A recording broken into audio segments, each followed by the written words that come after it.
Hi friend, প্রথমে তো একটা ভিডিও করলাম, শোষো আওয়াজে গাড়ির কিছুই শোনা যায়নি।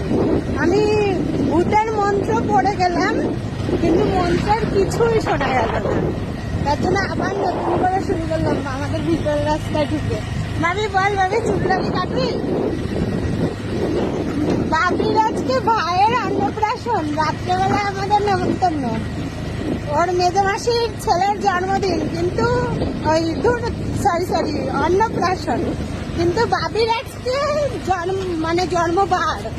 ওর জন্য বাবি তো মনেই করেছিল না, হঠাৎ করে মনে পড়লো আজকে রবিবার, তুই কি করে সেলুনে যাবি? তার জন্য চুলদাড়ি কাটা যাবে না এখন। ওর মনি আমার মা বারণ করলে একদম চুলদাড়ি কাটাই যাবে না, শরীর খারাপ হবে। তার জন্য তো এখন ছেলের চুলদাড়ি কাটবে না, মন খারাপ, এই অবস্থায় যাবে ভাইয়ের অন্নপ্রাশনে। তোমরা কি বলো ফ্রেন্ড, এই অবস্থা যাওয়াই উচিত তো নাকি?